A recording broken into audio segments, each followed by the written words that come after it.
Okay, today we're here with George Miller. We're in Athens, Georgia, at the parsonage, the old parsonage of Coney Street United Methodist Church. Randall Cumba is the interviewer, and he is being supported by Cal Goff, both from Atlanta, Georgia. George, would you please state your name for us? Yeah, George Daniel Miller. Great. So George, one of the things we kind of want to do is get a sense of some of the demographic stuff about you. So if you would just take a few minutes and describe your family background, origin and birthplace, your parents, perhaps your grandparents, if you know that, your date and place of birth, siblings, a little bit about them, any partnership history, and one or two experiences from your childhood that you feel like had a profound effect on your personality or passions and the person you are today. And we can kind of catch those one at a time as we go through that. Okay, great. Okay. Well, I was born in Atlanta at Crawford Long Hospital, and on December the 27th, 1934, and have always come back to Atlanta after I've gone away for school and different sorts of things. But my father worked for Western Union and mother worked for Western Union. That's where they met. And so had an older sister, 4 years older, and she got away with murder, and I was the good kid. So I mean, I had to stay below the radar, and I did very well indeed. But we were not really a religious family, but my father was from North Carolina, and so we had this thing of you go to church whenever the doors were open. So every time the doors were open, then we were in a Baptist church. And it was very rigid, and as far as my mother's concerned, though, her mother died when she was 3 hours old, so she went into an orphanage. And so she didn't have that nurturing gene particularly. And just one little incident I'll just mention. If I ever looked like I was getting a fever or a little bit ill, I got an enema.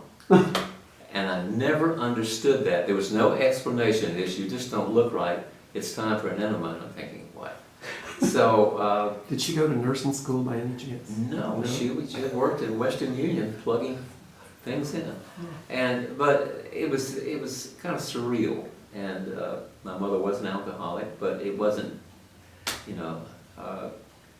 she just went to bed every Sunday. She had depression and this sort of thing, but loved me to death. I'd be working, I started to work early at a grocery store, and so I'd come home, she'd always have a T-bone steak. I mean, she just loved me, but she didn't know how to say it, and I understood that completely, and I've had reconciliation about all of that.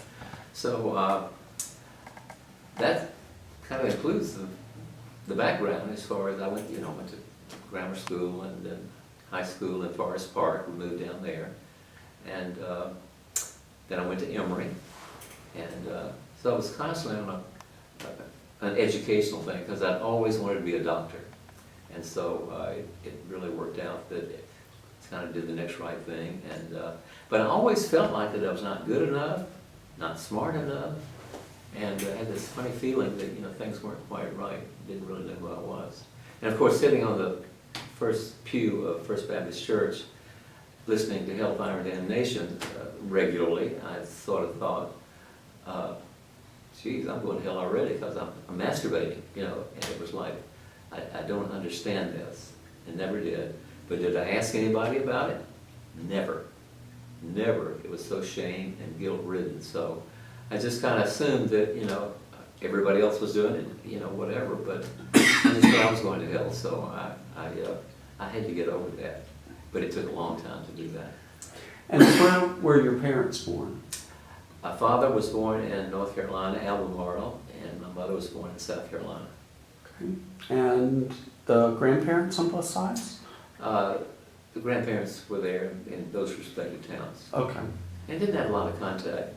My father's father was one of those silent people. He'd come to visit and just never said a word. He just went out and walked. So I learned to be quiet as I grew up. Just kind of another thing around our house was children should be seen and not heard. So I learned to listen a lot and just kind of went into my own thing. Okay. But I learned through school that I was smart enough, so I was valedictorian of the high school class and, you know, all sorts of honors and this sort of thing. But I'm wondering, you know, I kept wondering, what is this all about? So I was getting my emotional support, you know, by excelling, doing well, and being quiet. Okay, good. Any other things that you recall that had a profound effect on your personality or who you are today? No, From your childhood? I think the things that I mentioned, you know, not talking, not asking for help, and yet I did well in school. I went on to, you know, become a dermatologist, go to college, I graduated not with honors, but I think I do need to mention too that I hadn't had a drop of alcohol ever. I mean, my father was a little winemaker, so he made wine. Mother drank it, and I never touched it. I mean, when I went away to Emory, I was 18, had never had a drop of anything. And, because I'd always been, we came from a work ethic. I mean, I started working when I was 14. And actually my father, when he died at 95, was still pumping gas at the local gas station. So it's like, I had that thing like, you know, I stayed busy. I was always working or studying. So I didn't have time, and I never asked anybody about anything. So not a good way to be. It's kind of lonely in there. Yes, for sure. Any mentors as a child? Anybody that sort of No? you were really close to, or the No, I didn't have, well, I was really active in the church, Royal Ambassadors and this sort of thing. The minister there was really, you know, very supportive, but, you know, still preached hellfire and damnation, so he wasn't a real ally that I could feel nurtured at all. Okay. So I just kind of plowed through the middle of being emotionally flat. All right. Your partnership history. Well, I think I'd only dated 2 women in my life, and that was like just for one date or something like that. But when I went, and I was studying all the time, so I didn't really have a lot of time. I mean, I didn't even miss that. But when I went to intern at Fort Sam Houston in Texas, I met this woman who was an occupational therapist, and we really hit it off. We both drank, so we had you know, the Metropolitan Opera was on the radio on Saturday afternoon, so we were lying in bed drinking a magnum of champagne, you know, but listening to the music. And so there was some connection there, but I didn't quite get it. We had sex, but I just didn't, you know, it felt good, so, but I didn't really have any sort of relationship thing like we need to do something with this.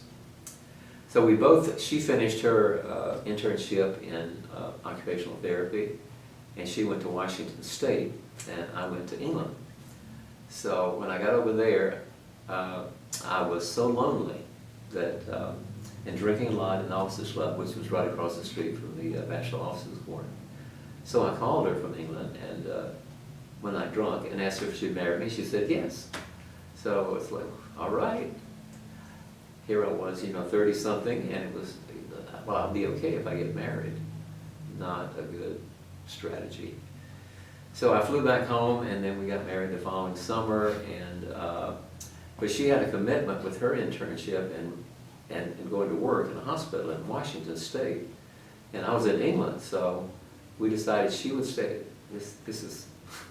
She would stay in this country, and I'd go back to England, and then she'd come over after she got a work permit over there and completed her requirements for her occupational therapy here.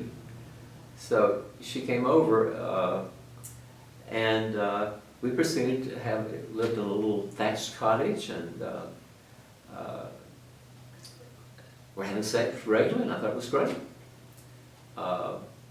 And then we had our first child, and Sean, who's the oldest, obviously, and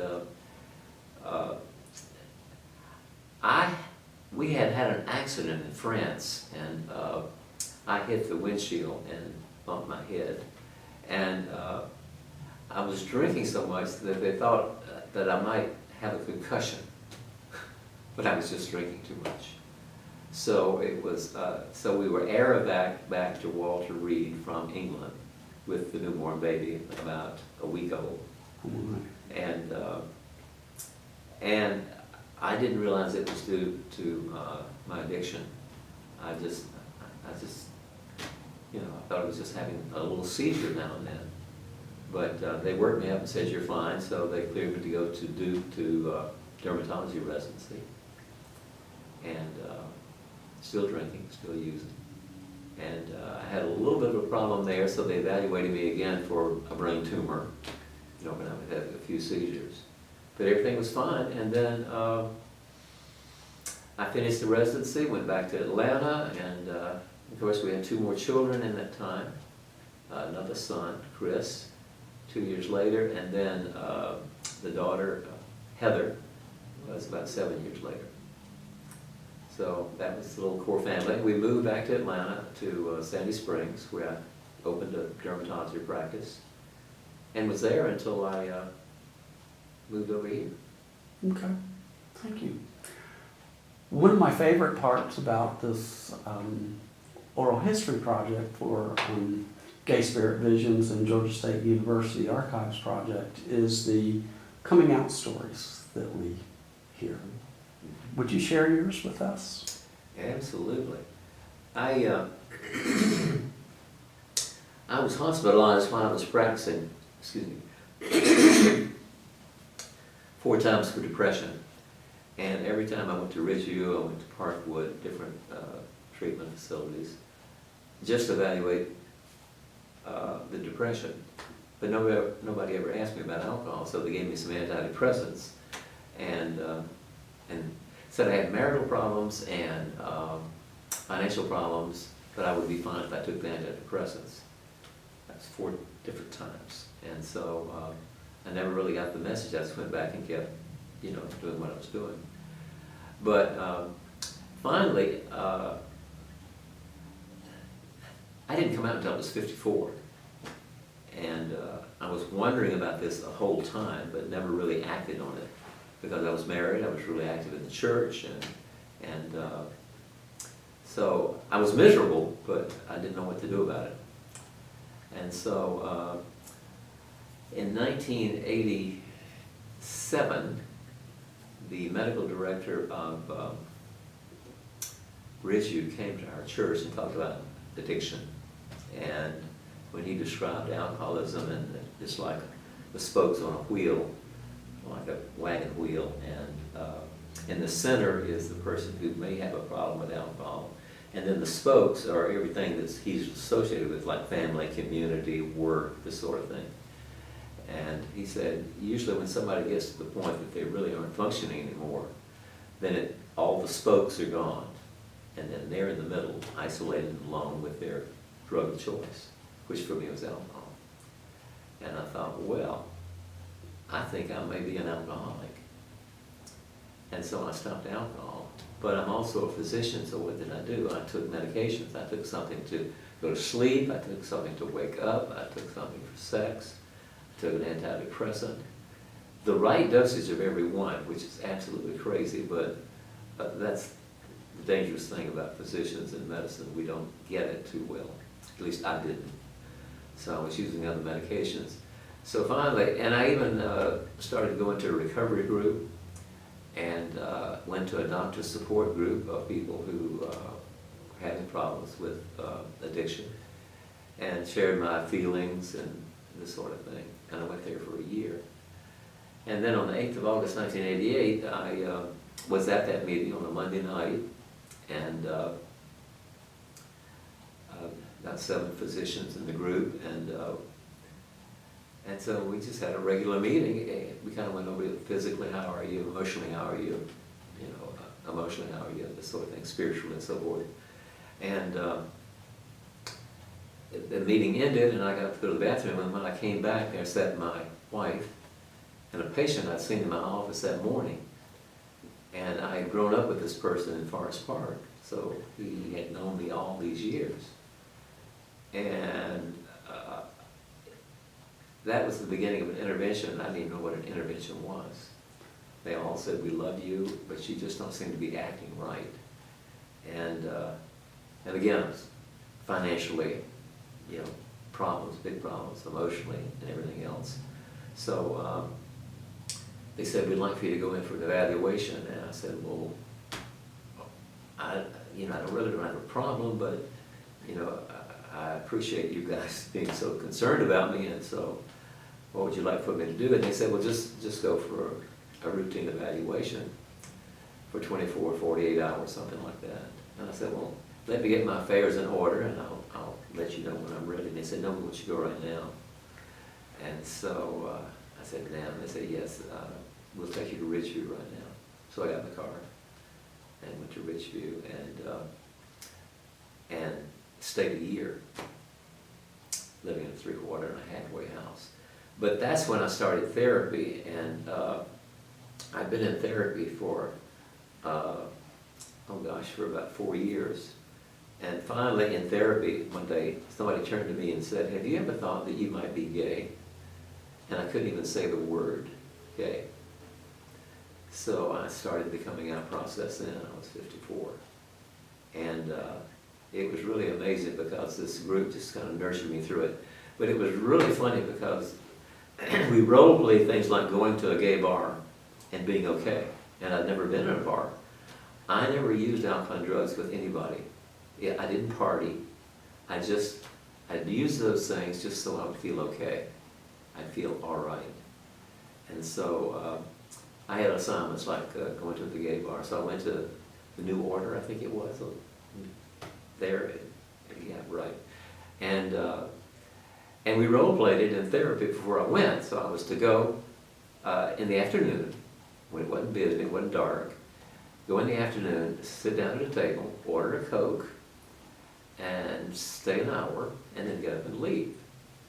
That was to make sure that I could just walk through the doors of the bar, since I'm in recovery, and then have a seat.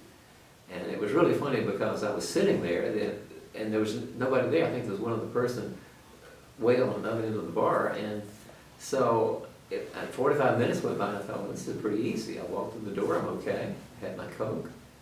I'm going to do this. And then the waitress came over about 15 minutes before the hour was up, and she said, excuse me, but there's a gentleman here that would like to buy you a drink. And I said, well, thank you very much, but that just won't work for me today. But maybe another time. And the 15 minutes was up, and I left. So that's how my coming out process started. And then shortly after that, I began to see people like John Stowe for massage, and actually joined Front Runners in Atlanta. And this was all my coming out process. We just learned to be comfortable in my own skin about being gay. I even did the drag thing, you know, at the Pride Parade, dressing as a nun, going down with my cross and a Bible in one hand, and blessing the young men with the other hand. And I've got pictures of that. It's just, I'm going back and reviewing this. It's just a hoot for me. But I thought that was part of being gay. You know, and actually when I came up dressed as a nun, I lived on 10th Street. Well, you guys have been there. This policeman looked at me and he said, who in the hell do you think you are? And it scared me to death, and I didn't say a word. I just walked right onto the parade. Thank God it's going to get me, but it didn't. So that was my coming out process, and it was all about getting in touch with my body and getting in touch with GSV. I joined everything gay in Atlanta. Gay fathers, gay grandfathers, front runners, and that's where I met Ramon, and we'll talk about him later, but we just walked around the park twice a week, and he talked about Gay Spirit Visions, and John Stowe talked about Gay Spirit Visions, and I didn't go for a couple of years. I didn't finally go until like 1995, and best thing I ever did. Great. So that's the coming out beginning. Okay. Backing up just a little bit, Sure. Your experience in the bar, walking into that, was that... Well, it's kind of like, you know, when you're in AA and somebody says you've got a problem with alcohol, and walking into an AA meeting, it's the same sense of dread, fear, you know, like, what if my patients see me? So the bar was the same way. Okay. You know, it's the same feelings like, but I had support around it. I'd been told to do that, and I knew how to do it, and so it was a piece of cake. And I think you just mentioned this, but who first told you about GSV? The first person? John Stowe. John Stowe. Yeah, I was doing a lot of body work, and so I was seeing John Stowe and oh gosh, all sorts of people that would say, you know, they've been to GSV, and then Body Electric came later, but GSV was just local people in Atlanta. A lot of those guys on the list circled that were very instrumental, and just not saying, well, you really need to go to GSV.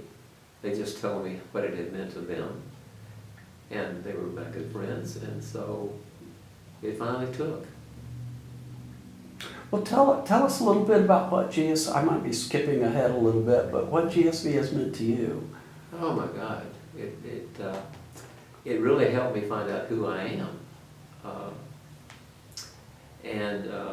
I know the first one I went to was, what's David's first name? He used to be the... Salyer? Yeah, that's David's name. David Salyer was my small group leader. And I thought, this guy's sharp as a tack, funny, and, you know, I just kind of fell in love with him, and he lived not too far from me in Atlanta, so we kind of connected, and then he became, you know, presiding elder, and I got really active in GSV. Anything I go into, I get really active. But that was a good active, and it was, you know, it was really good. So, but I just knew people, and I trusted them, and everybody said, well, you know, you might want to check out GSV. Do you recall when the first conference was? I think it was 95, but I'm not really sure exactly. It was somewhere along, because I got sober in 88, and then it took me about 5 years to, you know, find out who I was, and then a couple more years to get comfortable with these guys that I knew at GSV. So tell me about the first conference. What did it feel like? What was memorable? Oh, I loved it. I loved it.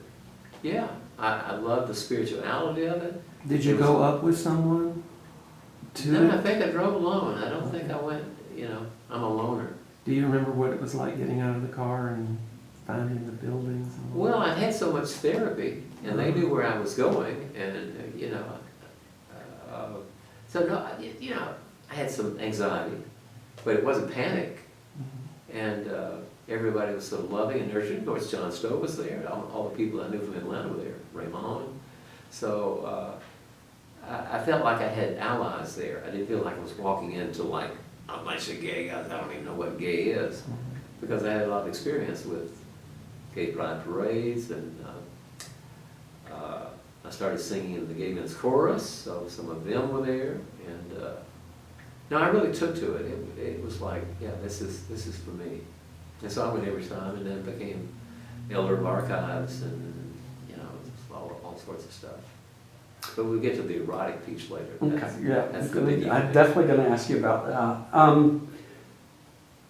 So my sense from what you've said is that what sort of appealed to you most was that you were friends. You went because there were friends there, but I might be putting words in your mouth. No. Would that be an accurate That's statement? absolute, yeah. I Is think it- if I had not known anybody and I'd gone and just like going to the bar, you know, but I didn't feel, I knew what I was going to do at the bar, sit there an hour and then I was going to leave. But I didn't have any idea of bolting from GSV at all. It took. Was there anything else that appealed to you about that before you went? And I love the Like- meals together. That's right. But no, it was just the total package. okay. Yeah, the spirituality of the thing was for me. And you were living in Atlanta when you went to your first. 10th Street. Is there anything in particular that you remember about your first conference? You mentioned the small group with David. Yeah. Was there anything else that That's the sort of main thing. stands I don't out for remember you? activities. I don't remember doing any hiking. I love the meals, but you know, the camaraderie of being together with people, my people, it was great. And I love the mountain. I love the fact that it was so accepting, and that the way we got there, you know, that we needed a place to have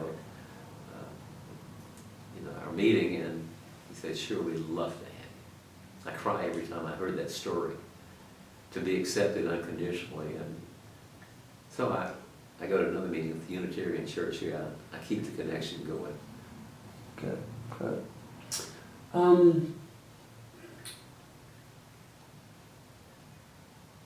So GSB, the conferences have a lot of rituals and traditions.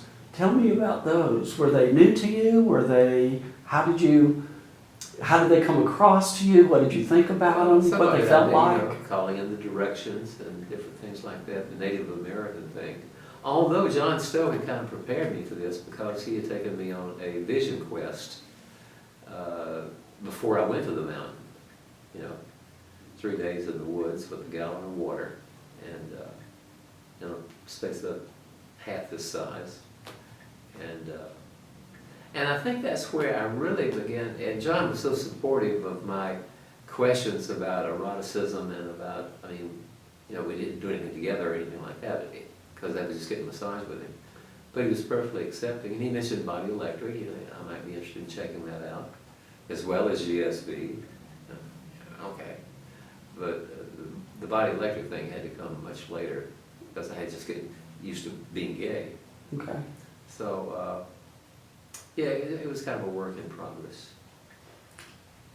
Was your first conference what you expected? How different was it than perhaps what you I just anticipated? I felt at home. Okay. Yeah. And I went every time. Every time we had a conference for like 15 years. Wouldn't miss it. Okay. You mentioned Body Electric, part of your journey. Tell us a little bit about that. Well, And sure. You're the 13th man that we've interviewed so far for this project, and that has not come up before. So perhaps you might share with us a little bit about what it's about, and kind of enlighten the people that will be looking at this years down the road what this is all about. It's amazing, because even in my recovery program, that's the last thing, healing, that people address is their erotic body. They go for physical well-being and emotional well-being and mental well-being, but then you mention erotic and people say, well, can't go there. That's the last thing we address in a recovery program. So, and I found that to be true at the mountain as well, because I didn't do Body Electric right away. When I was going to the mountain, I was just getting used to being gay and being around you guys. And so Raymond was in Body Electric, and he kept talking as we walked in Piedmont Park about that was another group I might want to check out. So, but that was a stretch for me to think that I would go to California to do the workshops. But then, what is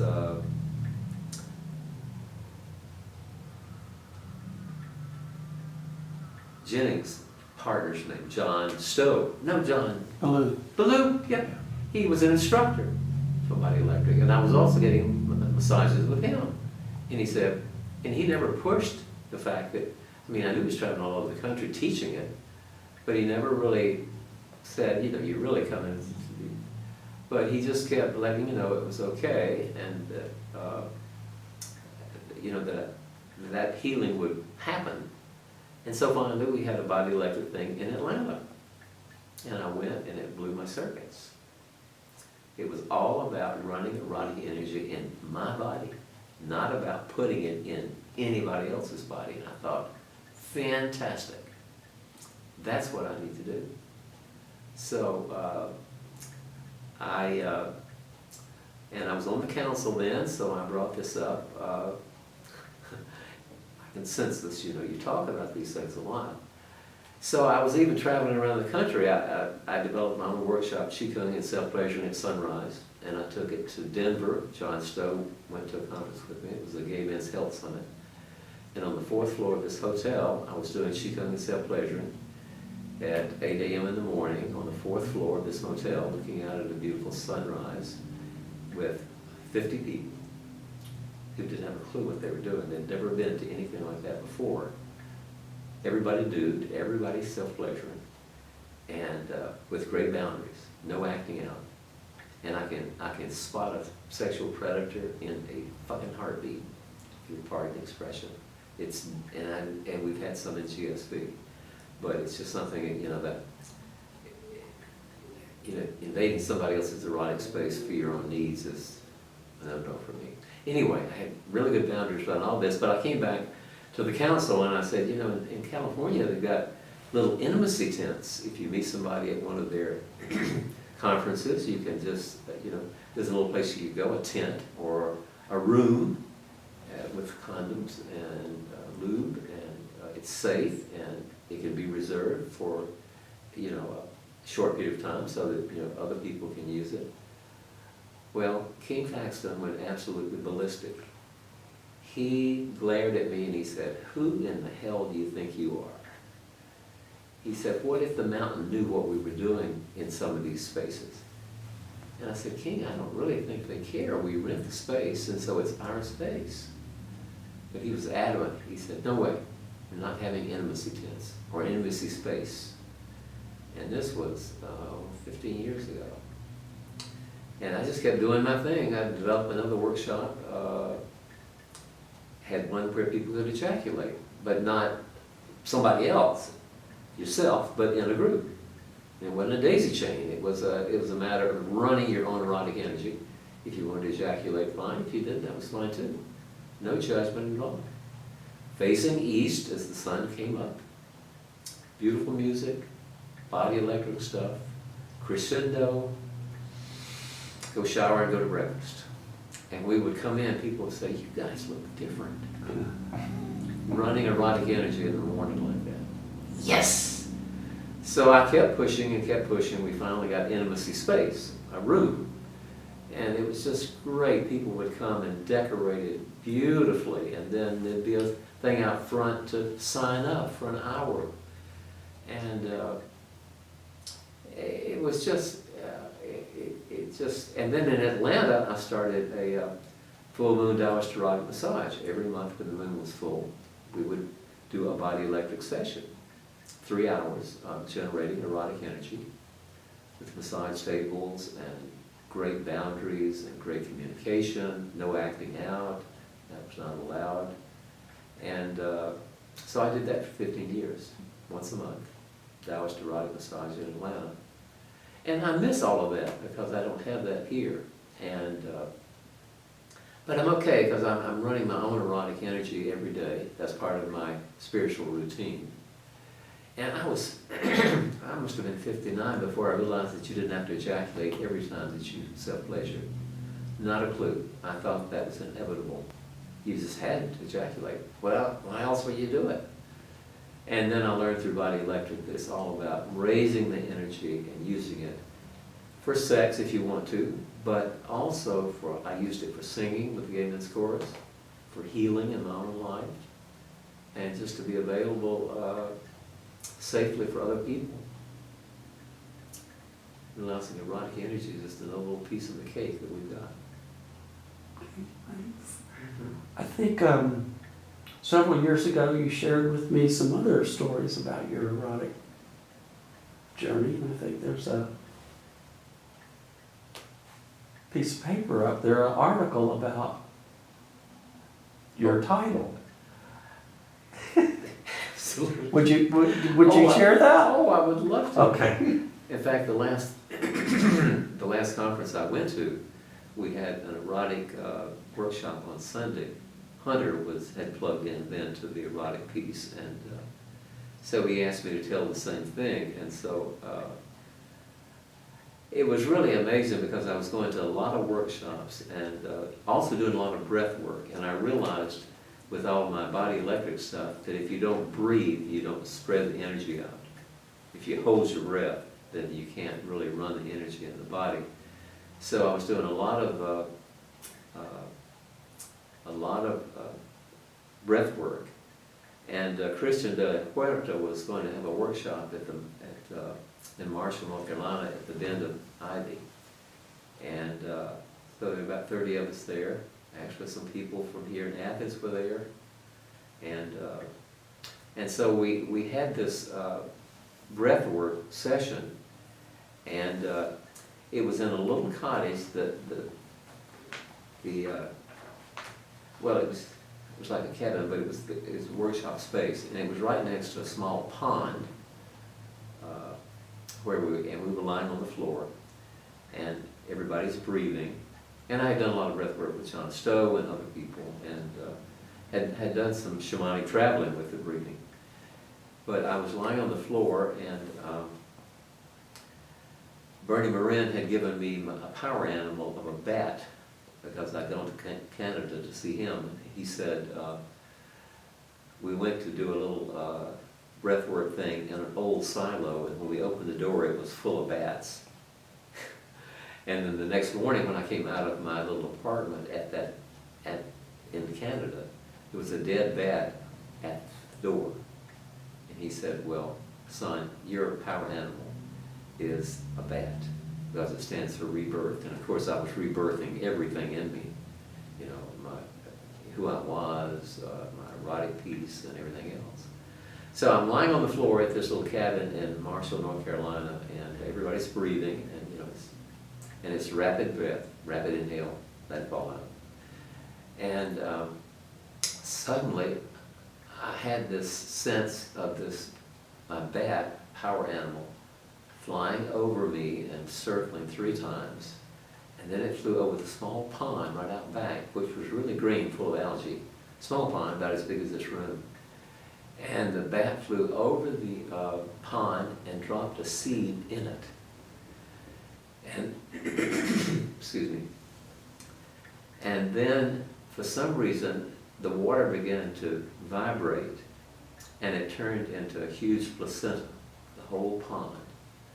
And then an umbilical cord came out of the pond and came climbing up the little hill right behind this cottage where we were, came in through the window, and I was feeling a lot of warmth in my butthole, and this umbilical cord came through the window and right up my butt. And then there was a little hesitation, and then all of a sudden I began to have this incredible sense of warmth and sexual energy in that area, going down my legs and up my body. And I was absolutely transfixed. And that's when I became an erotic pleasure activist. And I was so moved that when we gradually, let me mention one other thing. One time, just as this was coming to an end, I felt my back was bothering me a little bit, and I was going to call for Christian or David Fechter, who was facilitating it, to come over. And just as I thought about that, Bernie Marin appeared in my consciousness and put his hand on my chest. But then when it ended, I couldn't speak. I couldn't say what had happened. So nobody questioned me about it. Tell us about it. I said, I couldn't speak. So I went to bed, got up the next morning, went out by this little pond, did my regular meditation, self-pleasuring, ejaculated in this little pond, and then went to breakfast, and we had a little session, and then, unbeknownst to me, Christian, at the end of the session, had us come out to the pond, and he baptized us in the pond, and he baptized me as an erotic pleasure activist, and I've been that since, and that was my mantra. And it's been, I mean, it's just like who I am. And when was this? About how long ago? 15 years ago. Okay. Yeah. All right. But it so impacted me that I'll have to mention one thing. When this workshop was over, there was a rainbow over this retreat center. And We hadn't had cell phones or anything, but I had the cell phone in the car, so I checked on it, and I had a call from Atlanta. And I thought, well, I wonder what that's about. Because nobody ever called me, I mean, not from Atlanta or anything like that. But I decided to get on the road to go back down to the mountain. I was going to stop at the mountain for a meal on the way home. And as I went back down toward the mountain, the rainbow, I was under the rainbow the whole time, all the way from Asheville to the mountain. And I called my, actually it was my son-in-law in Atlanta, and he said, I've been trying to get in touch with you because your daughter, Heather, she's just had our third child, and she's in acute depression, and she's been admitted to Emory's psych ward. And I said, well, I'm in North Carolina, but I'm on the way, and I'll get there as soon as I can. And he said, oh, by the way, she's mentioned to us, as she's had this psychotic break, that her older brother abused her when she was 7 and he was 13. And I said, that's right. And we handled it the best we could. And then he said, well, and Heather tells me also that you're gay. Is that right? And I said, you bet it is. And I'll wait there as soon as I can get there. So I got there and saw Heather, and you know, I was out to my son-in-law, and but Heather, you know, for years had been saying, I just don't get this gay thing, to me. And I don't know what, I say, Heather, I don't know what you're talking about, you know. I've got the gay thing, I don't know what you don't get about it, but you know, like, she finally stopped saying that to me, and but it's still kind of strained a little bit. But her son, my grandson, who's a sophomore here at UGA, and I have breakfast at Mama's Boy regularly. First day he walked in, he said, I hear you've been sober a while. What's your sobriety date? So I told him. And then we talked about his girlfriends, and he's the ladies' man, talked about my relationships. And I've not had any personal relationships as far as one-on-one. I've not felt any need for that. And I feel like I'm pretty complete by myself, so I'm not acting out. And I do miss running Erotic Energy with safe people, but I'm not willing to train anybody to do that. It takes too much energy to hold space for that to happen. And I don't want it to be just for that, so that's the story of my coming out, and also Mr. EPA. Mr. EPA. And I believe that you published something about that, did you? Yeah, I published How to Be, yeah, and it was published in Visionary. There's a copy of it open over there, and that was really interesting because I was wondering how, because I had a therapist in Atlanta that I talked to, you know, weekly, and he was straight, older man, and he said, in the article I mentioned, he said, you gay guys really know how to run Erotic Energy, because I've been telling him everything I've been doing, and he said, I said, well, I'd like to write a book, an article or something about how men can run Erotic Energy. And he said, well, why don't you just write one for straight men, not just gay men.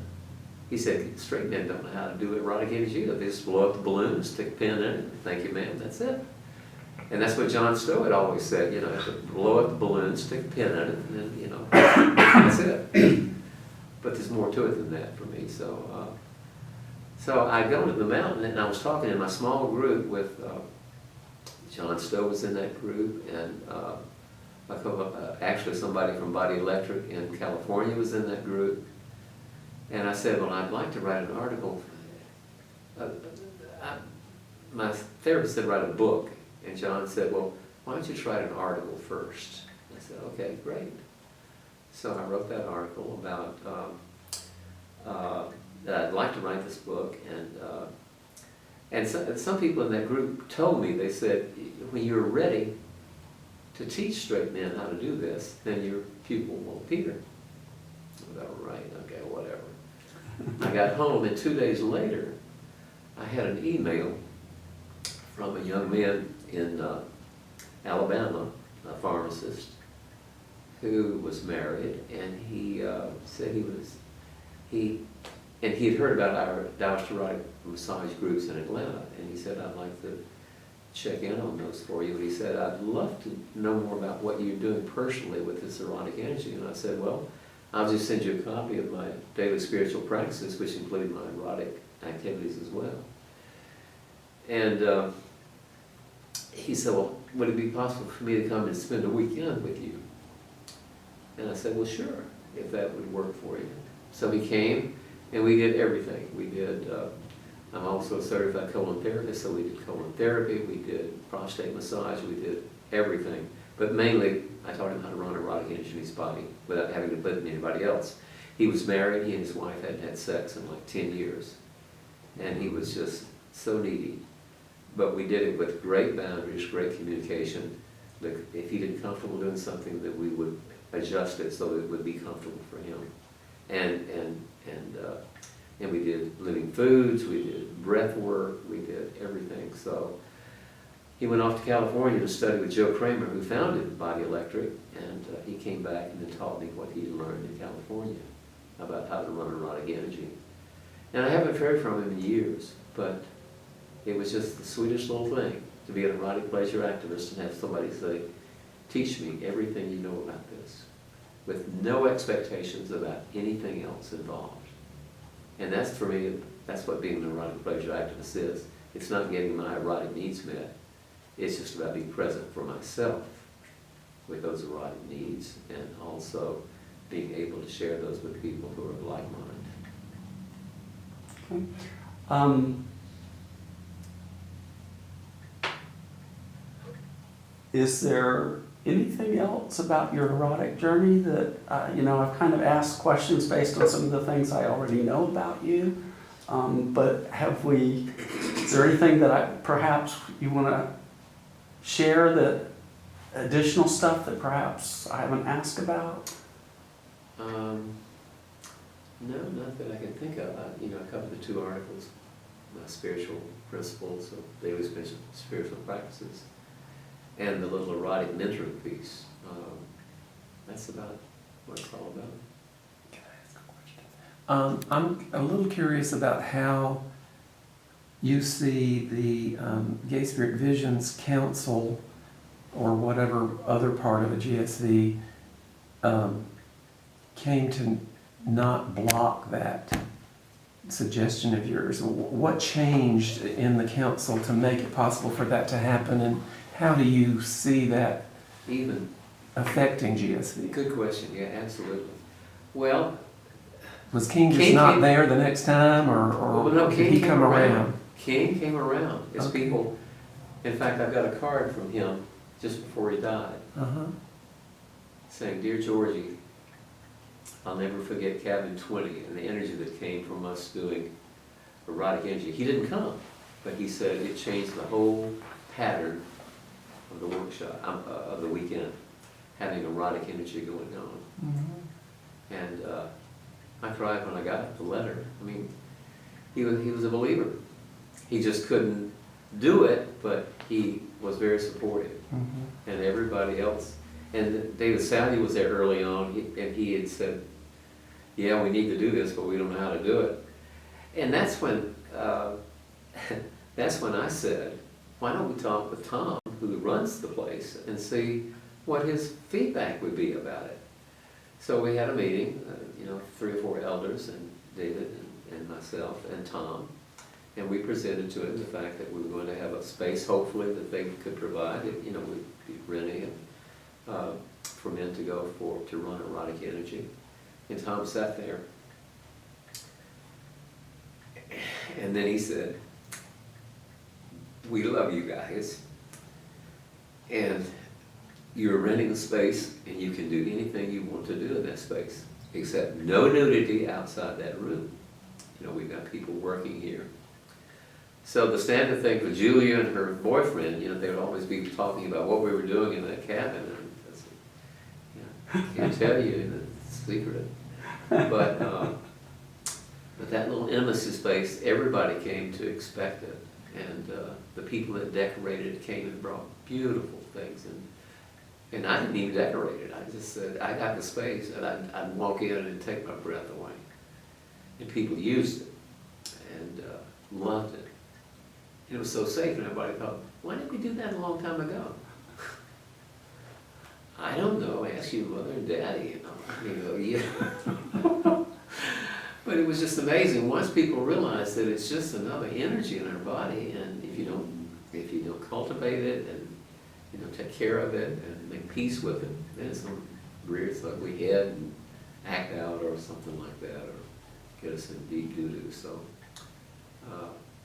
So when I left, Hunter had come in and had begun to write down everything we've been doing for years, all defined, level 1, 2, 3, 4 of intimacy.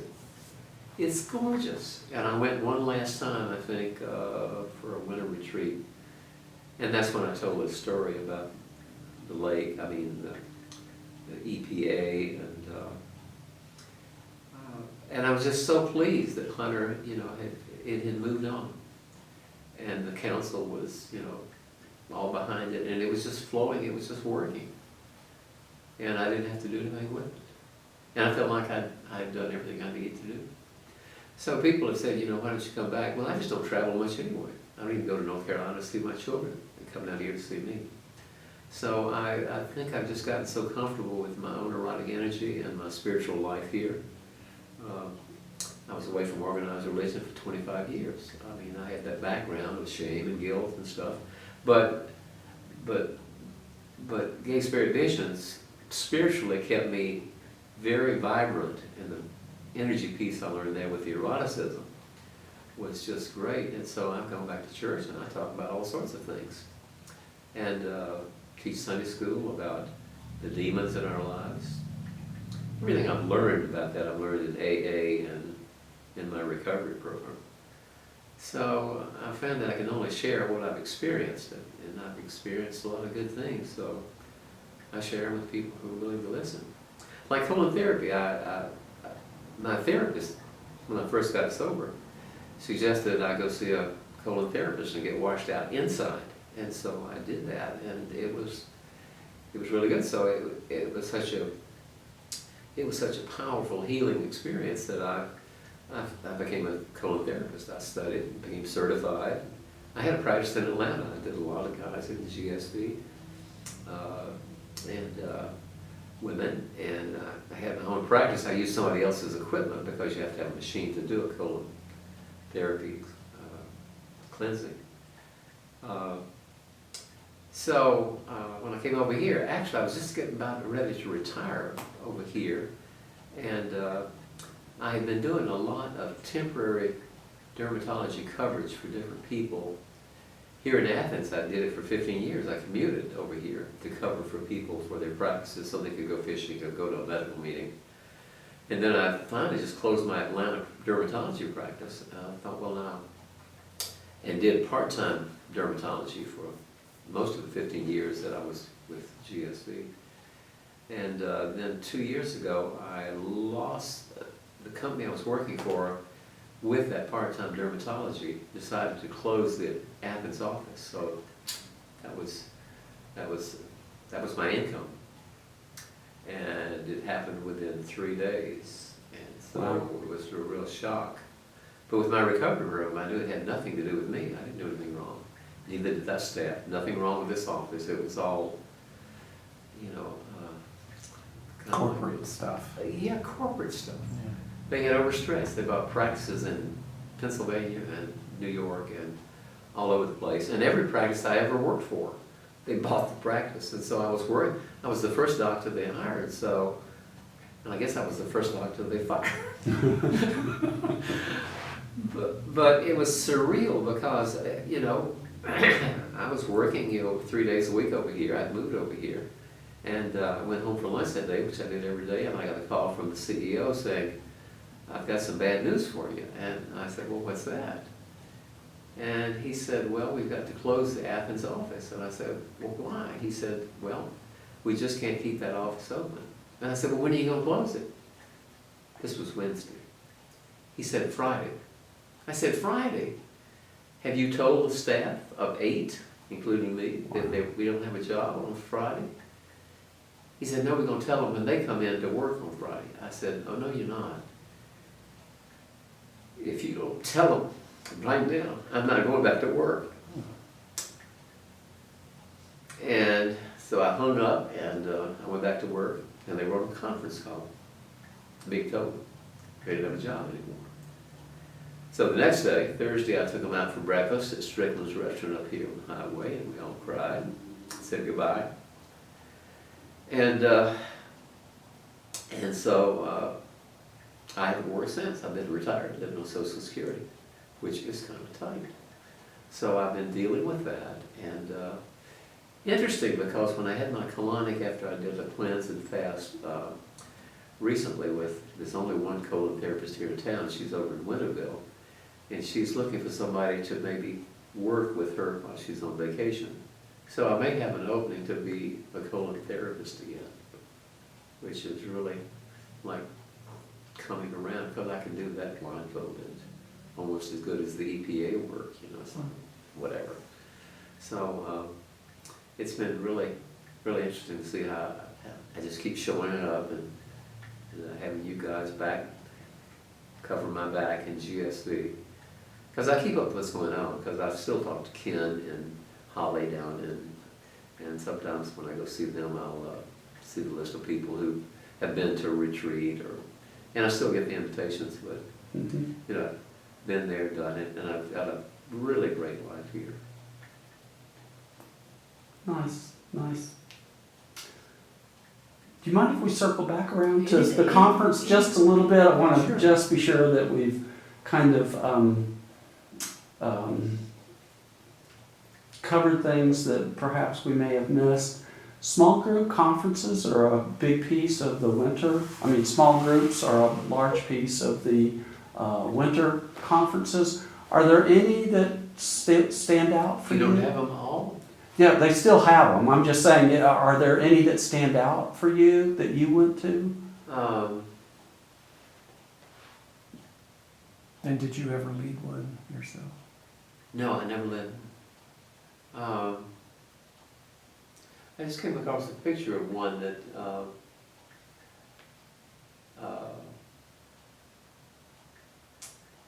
but I just always got what I needed. I got support about the EPA thing. I got support about the,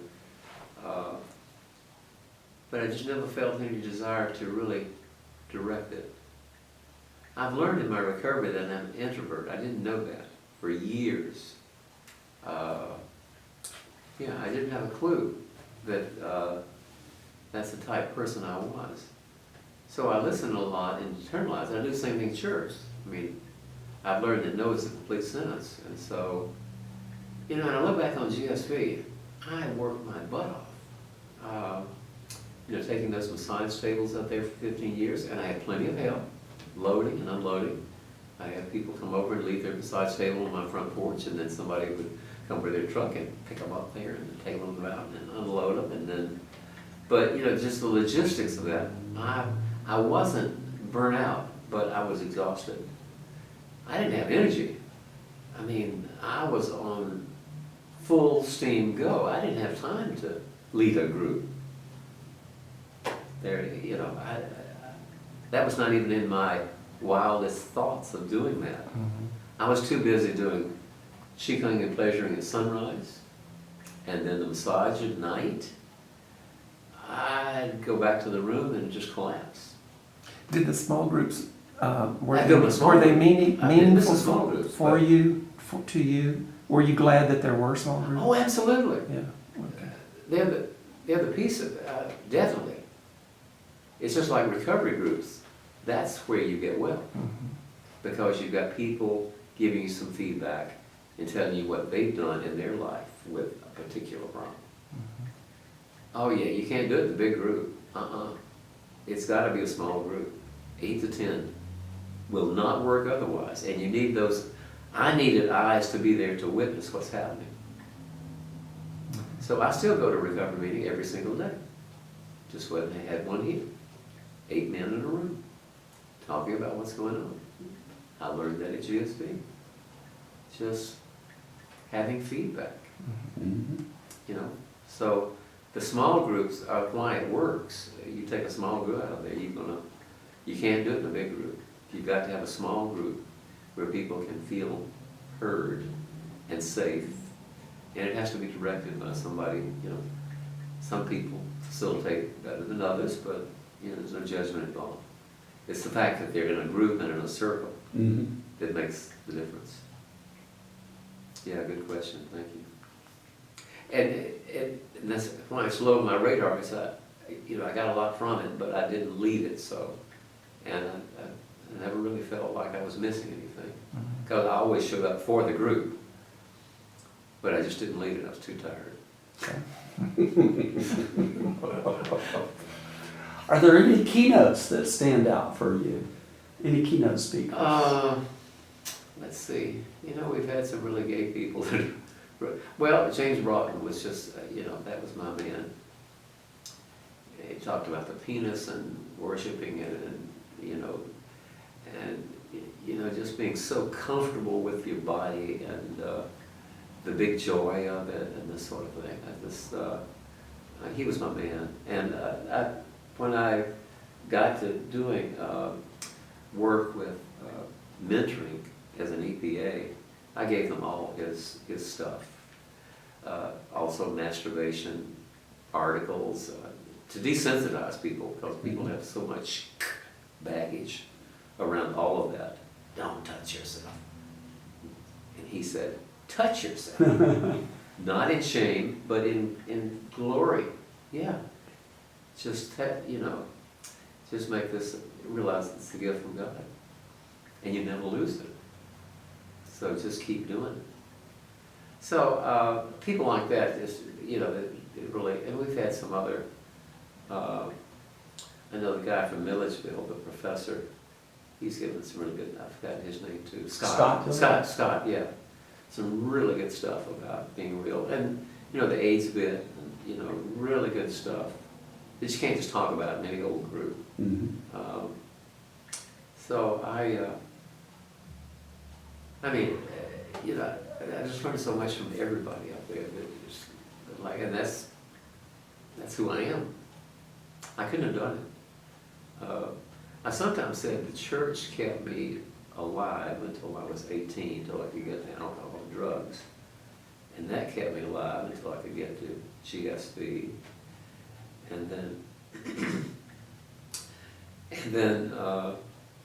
GSB and other spiritual things kept me alive until I could get back to a community of faith. Come full circle. Yeah, full circle. Full circle. And I'm loved unconditionally wherever I go. Right next door, here, 4 different meetings that I go to here all the time. So I'm still an overachiever.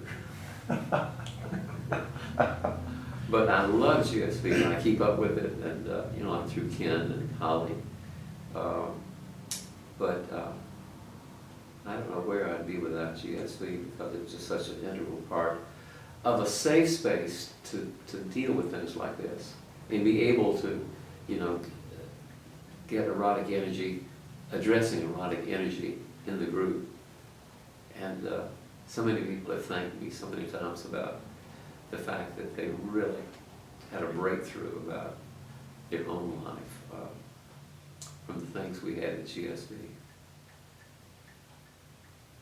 Thanks. Mm-hmm.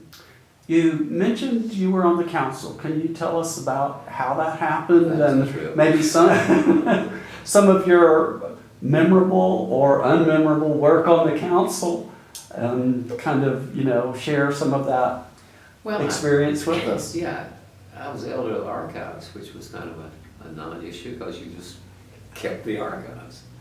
But I got so much out of reading those about, people like Reagan, and also people like Rocco Pat. Do you want to get to the people yet? No, we'll get those. Okay, Just okay, a minute. good. Just a minute. Because they also all had a lot to do in archives. Raven and all his drawings were, I thought they were great drawings, but some of them were just kind of out there for me. But the space that he held on council for all of this to, because he was one of the leaders that came over from the original group with no alcohol, no drugs. Mhm. That was very important for me too, because my whole recovery was up there. So I always felt safe. There were always people. We always had a recovery meeting. Not announced. I mean, it's kind of anonymous. If you needed to go after a meal for a meeting, you'd have one. And be able to talk about any triggers that may be coming up for you. So, but Was I think being on the council a pleasant experience or sort of, well, you can say it's, did it interfere with being things? in this community of faith, a pleasant experience, absolutely. But you go to the meetings where they run things like rent and stuff and tithing and this sort of thing. It just is bonkers as we are in GSV about money. In fact, somebody once said, I think it was, who's the guy from California who used to come all the time, didn't come anymore? Oh, one of our mentors, Not Spanbauer. No, the writer. the writer, yeah. Yeah. I'm glad you guys don't have a better. I know who he is, but I can't. But he said money and sex are the same thing. We were talking about how difficult it was to talk about sex in the group, and he said, well, how about money? It's the same. He said they're the same thing. It's the same energy. And I've told my church that. They just roar. They think that's as funny as it can be. But it's true. People will talk on forever about money and what to do with it. Not enough of it. What do you do with it? Sex, the same thing. Not enough of it, too much of it, and you don't know what to do with it. So I thought he was really good. I could just hear him talking about it. Because he always went straight to the heart of what was going on. And he said, no wonder group conscience is so fraught. And actually, recovery groups are group conscience. Mhm. So sometimes when you go to them, you think, oh my God, I think I need a drink. But that's the process, realizing that you're powerless and that, we will get through this like we did in GSV with. So I've got track record, These guys can't faze me, It really got my attention. In fact, I wrote Bernie a whole letter about this, my experience of becoming an EPA, and also about the trouble we were having about getting an intimacy tent into the mountain. And he just said, keep doing what you're doing and hang steady. Looking back, other than the erotic piece and the intimacy space, how has GSV changed over the years, or not changed? Well, I haven't been up there in about 5 years. I've only got good memories. I don't remember anything that changed that I thought was bad or because I always got what I needed about the erotic piece, so I wasn't too concerned about other stuff, the food or whatever, because I was just doing so much with the erotic piece. I really wasn't involved with logistics or. So I would sit through numerous council meetings about everything else, but realizing, I know what I got to do. And that's hold space for this erotic piece. And so I can't really, but the system works. Just like this community of faith system works and recovery groups work. But it can be tedious. And so can GSV. And I've been to some long GSV council meetings, and people would be adamant, and of course, money problems, and what do we do about them, and where do we spend this, and what do we do, and how do we, whatever. but the system works. Mm-hmm. But I'm kind of glad not to be in that part of sitting through, because I just say no here. And that's a perfectly good answer. And people love me for that. I'm modeling behavior, because some people just do everything until they're exhausted. And then say, oh, well, I don't know what to do. Say no. With no explanation, that has to be the other caveat. You don't say, no, I can't do that because I've got to go down. No, my standard thing is that just won't work for me. Thank you very much. And people get it. So what advice would you give somebody that's thinking about attending their first conference? Come with a lot of willingness and just show up. Just show up. But not until you're ready. I didn't go until I was ready. I mean, John Stowe talked about it, Ramona talked about it, you know. But we all have to do it when we're ready. I don't think you can force anybody to say, this is what you need. I don't know what anybody needs about anything. Church-wise, recovery-wise. People have to figure all this out on their own, but I just know GSV is the perfect place to work out the gay thing, as far as I'm concerned.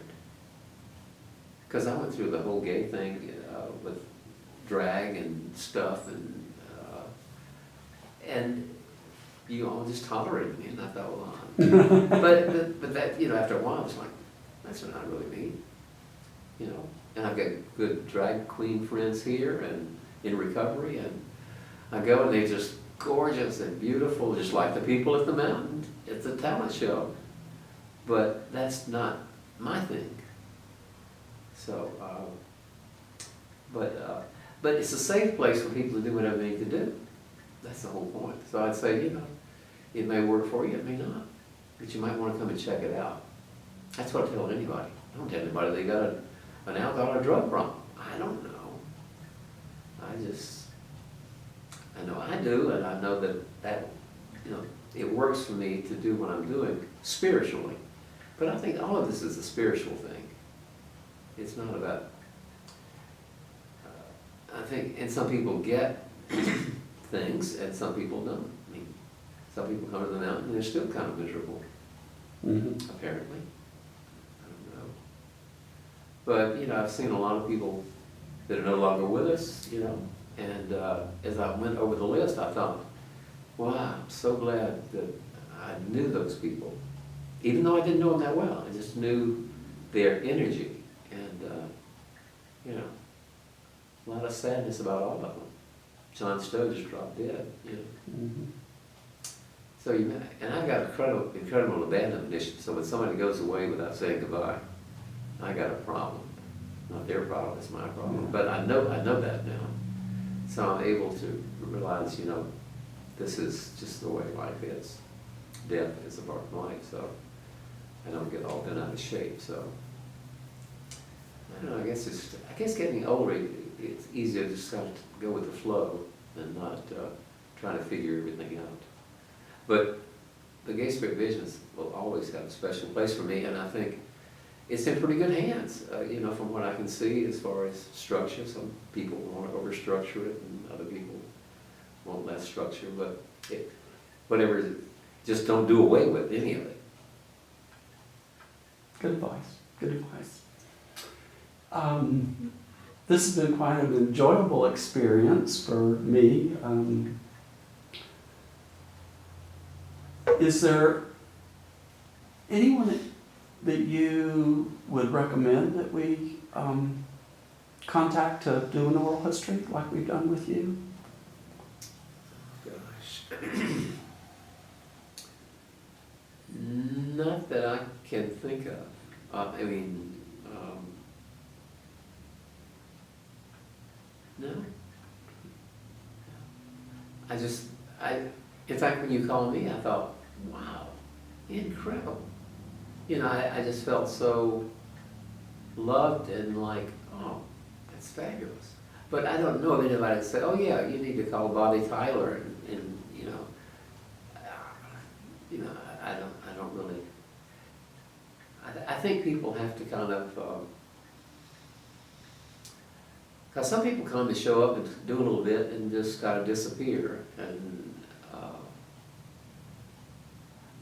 I think it took for me because, I mean, that was just my life.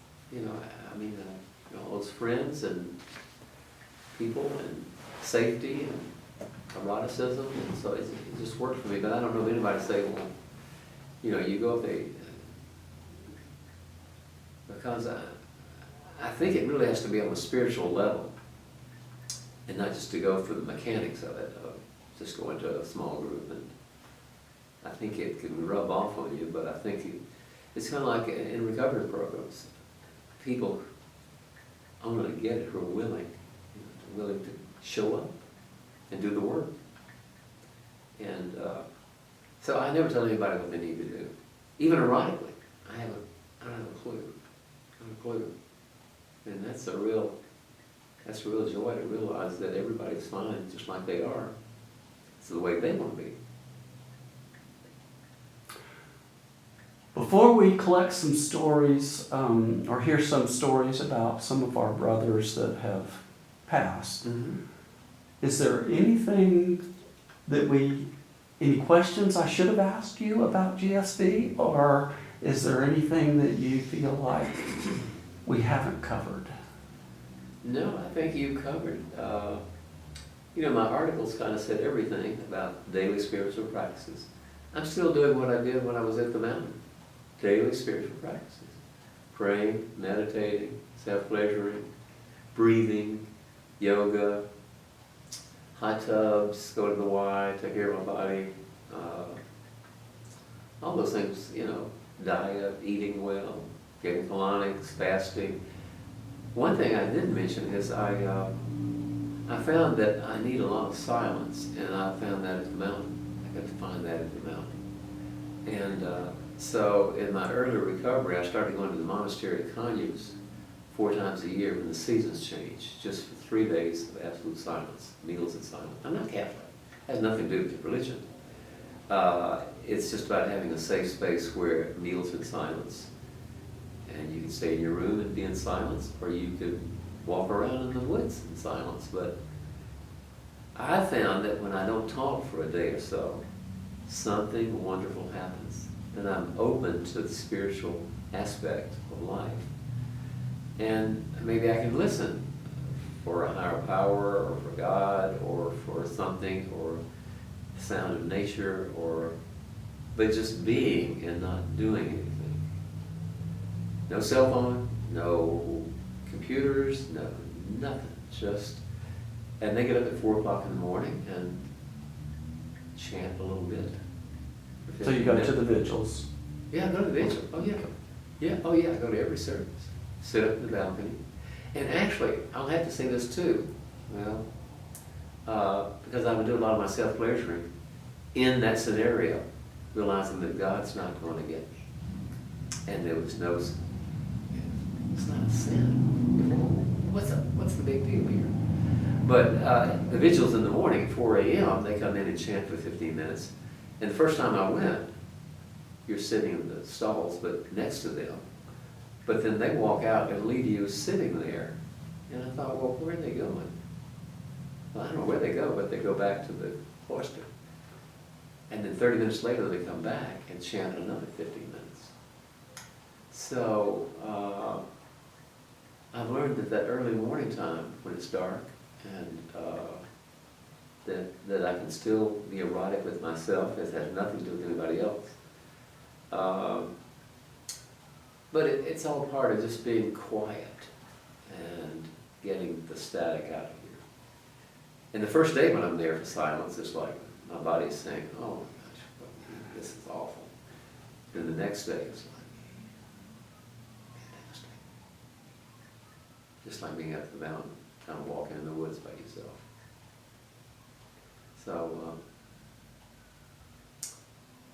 yeah, but the monastery, being silent is really important to me on a structured basis. Mm-hmm.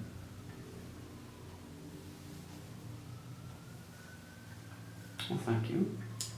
Thank you. This may be a little difficult, but we'd like you to, you've got a list of the brothers that have passed, and what we're looking for is, to bring their stories alive in some way, some memorable experience you might have about them, a conversation, something you shared with them perhaps. I'm gonna get one. Sure. Okay, sure. Ooh. Yeah, two people have got, that's my group. That's the one I was thinking about. Three of those people have passed, and, it just brings back really warm memories of everything that they shared. And also, if you want to, you can describe what they look like, too. What you first noticed about them physically Well, it as wasn't well as what they looked spiritually, like. or It their was- energy, what they came across. It was their presence, yeah, Yeah. all of them. And I don't think I could pick anybody that said, that's Mr. Mr. GSP. Because it's a composite group of all of them. I couldn't pick one person out and say, this is the one who really made the group. Because everybody was so real. It's not about, but it's my relationship with them otherwise. 3 paragraphs, okay? Mm-hmm. And first paragraph, and I read this was his funeral. The first person I met in the front runners was Ramon, and we developed a deep relationship as we walked with the group in Piedmont Park of front runners Wednesday evenings and Saturday mornings. We shared with complete openness and honesty our lives, our hopes and our dreams. We also shared our passions for life, and for him that included the deep love for his mother, food, being a great chef, his music, his career as a lighting engineer, and his spiritual path, which included Gay Spirit Visions and Body Electric. Ramon was especially passionate about erotic energy in his life as a creative and healing force, and we attended many Body Electric workshops together, here and in California.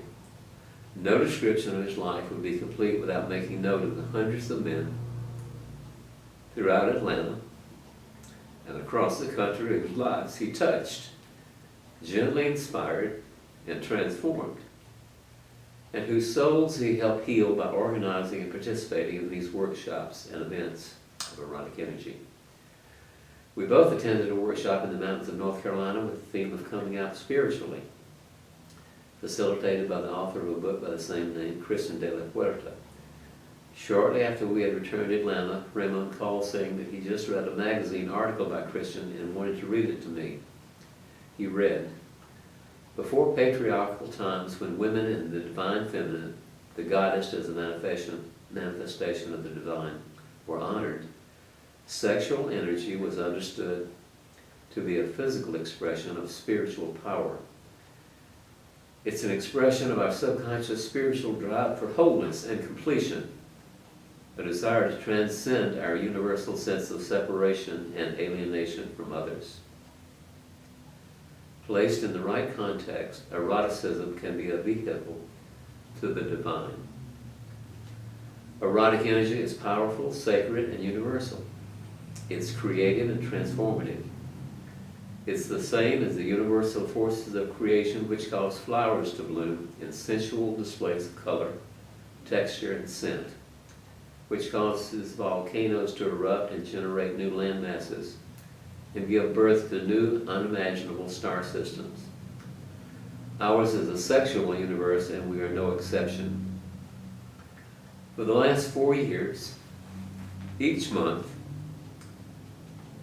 on the evening of the full moon, Ramon frequently gathered with a number of us to generate erotic and spiritual energy for ourselves, our brothers, and our sisters.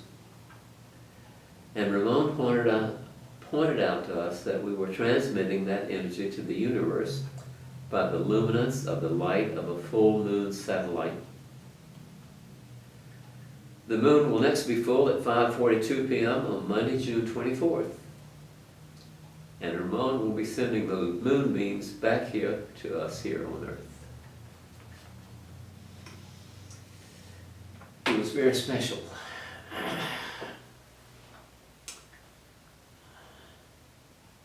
Was he in his 50s or 40s when he died? Ramon, 40s? He was having dinner in California and took a bite and dropped dead. Mhm, I don't remember exactly how old he was. mhm.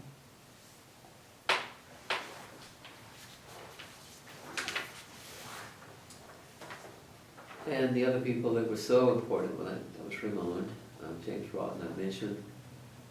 Rocco Pad was just very, I'd go up to see Rocco, I did it for about 15, well, about, I guess 12 years. I'd go up to Asheville to see Rocco for a massage before I'd go down to the mountain for, and I had to get really centered and focused. But he was so lovely, he's such a beautiful man, and we do some erotic stuff, but he was perfectly comfortable with that. It wasn't about having sex, it was just about running erotic energy in association with the massage. And usually we didn't have to do anything with it, just be with it.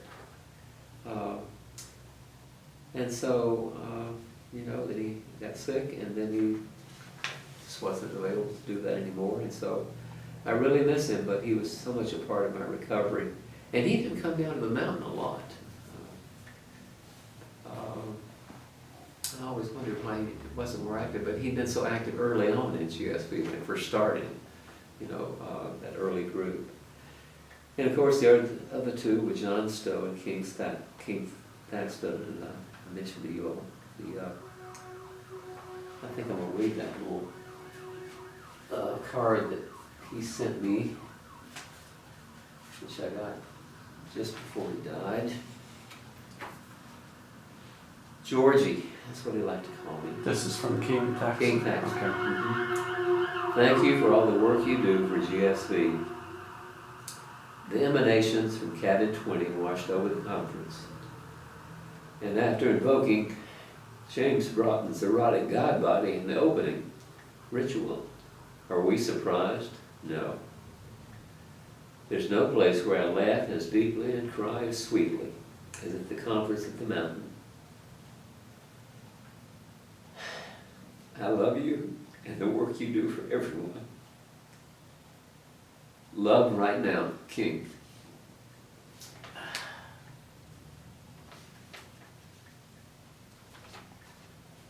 I think that's it. Everybody else on the list, you know, I have memories about, but nobody was as touching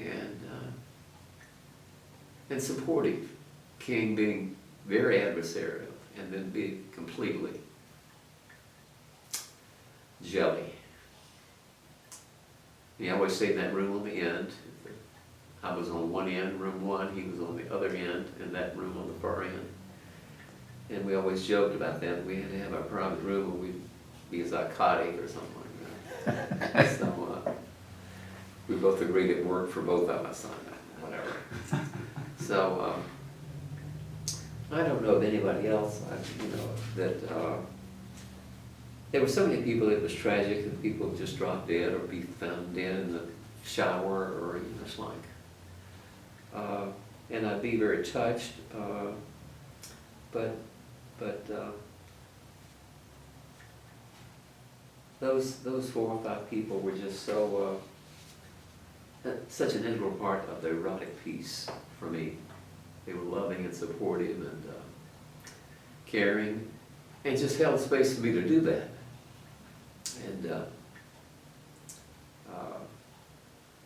And that's kind of tricky, because people still have a lot of hang-ups about eroticism and erotic energy and claiming it. And so I mean, after the meeting today, I was talking about a young man about, I was talking about, you know, just in the colonic, and he said, well, if you start your colon therapy practice, could I come see you? And I said, well, sure. You know, if that's what you'd like to do. And I was telling about when I was practicing medicine, that same sort of thing would occasionally occur. I was in recovery, and I was seeing a young man. He was in my recovery group, and this young man in my group said, could I come to see you as a dermatologist? And I said, well, sure, you know, absolutely. So he settled, he made an appointment, and he showed up at my office, and he was sitting on the side of the massage table. And so I came in and I said, why? He said, well, I've got some things on my penis that I'm kind of concerned about. And I said, sure, part of your skin. And so I gave him a gown to drape and came back in. And so he said, I'm really concerned because I've got hair growing on my penis. And he said, I don't think men grow hair on their penis, do they? And I said, well, yeah, that's perfectly fine. You know, some people grow a lot of hair. Some people don't grow any hair. You know, it's variable. I mean, like different size penises. Some people have large penis, some have small penis. You know, it's like, it is what it is. So that's perfectly okay. And then he said, well, I've also got those warts. And I said, well, that's a virus and it's just growing in the top layer. And that's no real problem. You know, we can treat that. So I put some chemical on those, froze a couple, a little uncomfortable, but not bad. And then I stepped out for him to dress, and I came back in, he's still sitting on the edge of the massage table. And he started to cry. And he said, I've never felt so safe with a doctor before. And I said, I understand. I'm just glad you're here. And I just started to cry, but I didn't cry like I'm doing now. But I just felt so rewarding that he felt so safe. Just somebody who needed some love and some understanding. And no invasion of his privacy or anything else. Just loved him like he was, wore his hair on his dick and all. And I still go to the monastery regularly, and I went last Monday to see my friend there. It's kind of an interesting story because she and I practiced dermatology in Atlanta. She was on one corner of Northside Hospital, and I was on another corner across the street. And so we practiced there for about 20 years and saw each other at medical meetings, not day-to-day practice. And then she moved over here and started practice, and then I was working over here, and so I eventually moved over here. And we had a real special relationship because we talked about things like, you know, sexual, like my children, you know, the older son, you know, sexually abusing my daughter. And I mean, she's just very open to anything. And then 5 years ago, she had a spiritual epiphany and became a nun, not a dermatologist. She had this spiritual experience, and she now lives in a hermitage cottage at the monastery. Not in the monastery, but in the hermitage. So I was there on Monday, and I was telling you about this patient that I had, and she was talking about the fact that when she first walked in to see patients, when she first got trained, she, you know, she'd walk in thinking, oh my God, I've got all this knowledge. What if I don't know what they've got when I walk in the room? What are they going to think?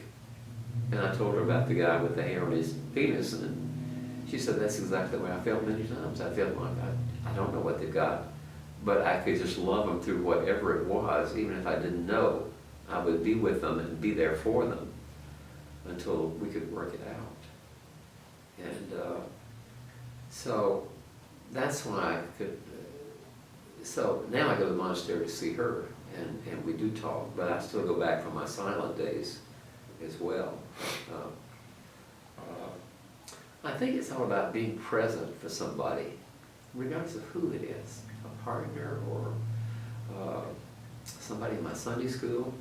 I taught a Sunday school class on introversion. This lady came up to me afterwards. She said, my God, I didn't know I was an introvert. I've been so alone, and I thought it was me. So it's like, you know, when you talk about what's going on, people can identify that you're real. And I learned that at GSV. You know, be who you are. And I don't know where else to do it except somewhere where you're safe. People cannot do this work if they feel the least bit unsafe. If anybody's moving into their space or telling them what to do, or you've got to do this, or you need to do that. Who knows what anybody else is supposed to do? We don't tell people that in the mountain. You just tell people what we did when we had bankruptcy or when we, you know, whatever. And then let you figure it out yourself. So I'm just grateful that I had that. I don't know why. I think I'd be dead if I had gone to be at GSB. I don't think I could have stayed sober without a really in tune spiritual. And the men's chorus was the same thing. I didn't go for their drag stuff or you know the catty stuff. You know how to be catty and gay. It's like I don't know how to do that. Comebacks, you know the retort, bullshit. You know, I don't know how to do that. And I claim that in many AA groups, and people look at me like, you poor fool. And I'm thinking, I'm so fucking lucky. I don't have to do that. The drag queens, they're always ready to flip it with another one. It's like, no baby. I am an introvert, and I just love the way I am. So it's been really interesting just to kind of sit back. But I think it all comes from the foundation I got in GSB. In those small groups, there's nothing like it. And nobody forces you to do anything that you don't want to do. I have a personal question to Sure. ask. Do you think, looking back on it, that in the experience of the small group especially, seeing other people being authentic gave you courage to be that yourself? Yes. Even erotically, yeah. Absolutely, I couldn't have done it had I not had people who were able to transcend that and be real. I think that's one of the powerful things about that. You know, and I kind of, you know, we had a thing for the mountain about, that kind of brings that up for me, is about giving the necklace when you're over 60. Mhm. We had interminable conferences, and yeah, I would not have wanted to. I would never have told somebody, "Don't give me that up. You'll make me ashamed. I'm over 60." Uh-huh. But you know, we had group consciences. You want to put it on? Oh no. No, I think you better put it on for me because I can't do that. Please. But I keep this on my altar, and of course I just had to bring it today. But I didn't say, "Oh guys, what are you guys talking about? You got to take the necklace." Yeah. We just made it. You know, we just kind of let it die out.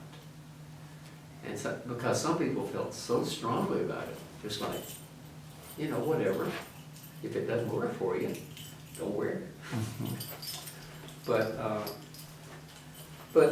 I thought it was very touching. but rituals, You know, it was very. because we're the repository, being older, of this energy. Mhm. I mean, I couldn't come in at 18 and run erotic energy and tell anybody how to do it. I mean, I didn't know how to do it myself. Mhm. And I think and it has to be in a safe environment where you can feel safe. I mean, dealing with the erotic piece, you have got to feel safe. Even just to masturbate in a room with some other people who are masturbating, it's like, am I okay? Yeah, you know?